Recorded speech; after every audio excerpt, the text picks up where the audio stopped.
The first thing we need to think about when playing Texas Hold'em are what hands we should play and what hands to throw away. In the next few sections, I'm going to get into specific detail about what hands you should play in what positions. Throughout the poker school, you're going to hear me throw around the term position quite a bit. Now there are 3 positions at the table: early, middle, and late. The first 3 seats are generally considered early position.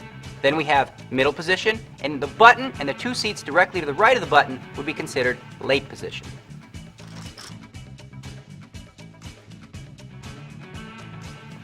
Well, the first group of hands that we're going to look at are big pairs and ace-king suited. Now obviously, you're going to play one of these hands in any one of the positions. But in early position, it's really important to make sure that you're raising to try to limit the field a little bit.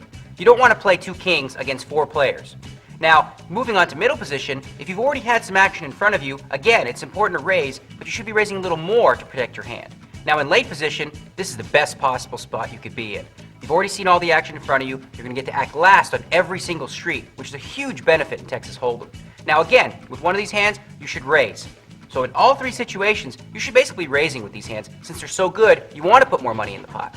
Now, with hands like King-Jack offsuit or Queen-10 offsuit, those are both decent hands. The problem with those hands come into play when you flop top pair with a weak kicker. Let's say, for example, you had King-Jack, which is what I like to call the rookie hand, and the flop comes King-4-5. Well, if you catch that king on the flop, you're going to be sucked into the river. And if somebody has a better kicker than you, ace-king or king-queen, you're just going to be losing a lot of money with that hand.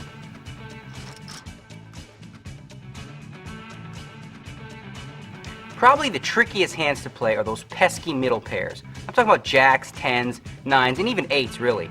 Now, from early position, there's a couple ways you can approach it.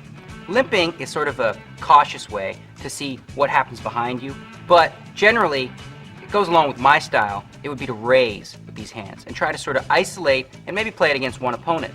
Now, for middle position, it would depend on what happened ahead of you. If nobody's raised yet, well again, you'd play just like you would in early position, and you'd raise. However, if somebody's already raised in front of you, and you're looking down at 2 8s, I don't know, if the guy's raising from early position, chances are he's got a real good hand. With 8s, I think I would just call there and see a flop. If you catch an 8, now we've got a real hand. From late position, if nobody's entered the pot yet, this is a perfect kind of hand you want to attack the blinds with by making a raise. However, again, if there's a raise in front of you, I just call. Now, if you're facing a raise and a re-raise, well, how can 2 8s or 2 9s be good? That's a time to save some money, throw it away, and don't find yourself in a bad spot with 8s up against a bigger pair like queens or kings.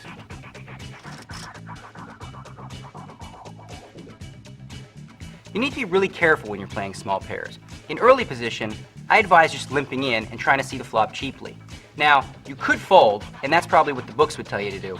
The other option would be to raise. And now I'd only recommend raising if you feel like you've got command of the table and that the blinds are really on the conservative side.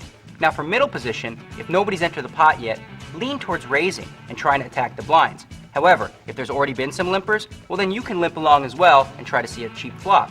Now, if there's been a raise already, if it's a small raise, maybe you can see a flop and try to flop a set. Now from late position, this is ideal. If nobody's entered the pot, definitely you want to raise it up and attack the blinds. However, again, if there's been a small raise or some limpers, you can see a flop. There's nothing sweeter than calling with 2 4s against an early position raise who's got 2 aces and the flop coming queen 6-4. He bets it, you move all in, and he walks home with a story to tell.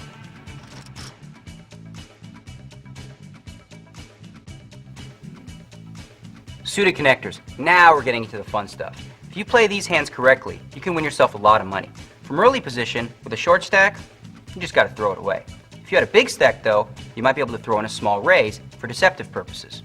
Now in middle position, if you're facing a raise, depends how big the raise is in relation to your stack size. If the raise is too big, well, you just can't play. However, if nobody's played, you can come in with a raise and go after the blinds.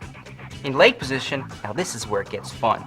If there's a couple limpers, you go ahead and limp right along. If everyone's folded around to you, again, you go and raise to attack the blinds. But here, if an early position player raises and you think they might have aces or kings, this is perfect if you have a hand like 5-7 of diamonds. He has aces, so what? If you hit your flop, you've got him right where you want him. Think about it. Say you flop it straight. He bets, you raise, he sticks it all in. You're like, sweet, I got the nuts straight. He's got a story to tell his buddies about how bad you play. So the bottom line with suited connectors is it's really all about implied odds. Think of it like fishing.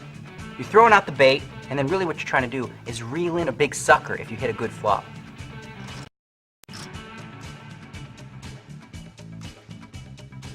Okay, well certainly the mathematics behind Hold'em are extremely important. You know, understanding pot odds, starting position, and all the other aspects of the game. But realistically, what it all boils down to is the way you read your opponents. What we're going to look at now are some of the various opponents you're going to face in the game.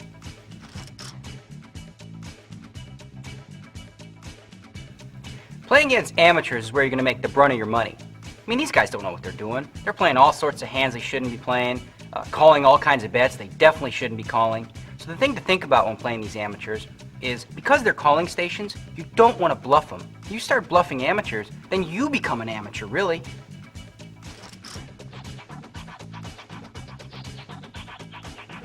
Now the rocks just play super tight. When you're up against the rock, they're always in there with a premium hand. And whenever they bet at you, they pretty much always got the nuts. So how do you defend against that? It's pretty easy, really. If a rock ever bets at you, just throw your hand away. You want to avoid marginal situations. Also, when it's a rock that's in the blind, you should go ahead and raise it up. The guy's never going to play unless he has the absolute nuts. Rocks do really well against amateurs, and they do well against maniacs. But as a pro, you can exploit a rock really easily.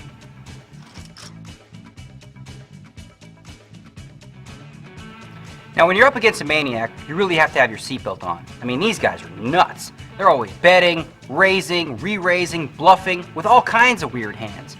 So the way to defend against that is you really got to set traps for them.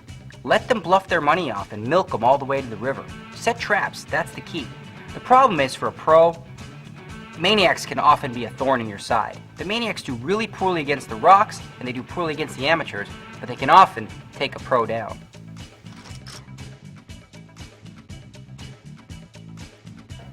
When you're up against a pro, you better bring your A game.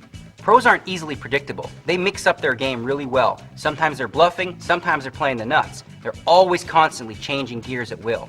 So why bother pick on a pro when you have other opportunities to beat up on the weak players? Stick to beating up on the amateurs and the rocks. The only time you should face off against a pro is when you've got a really strong hand yourself.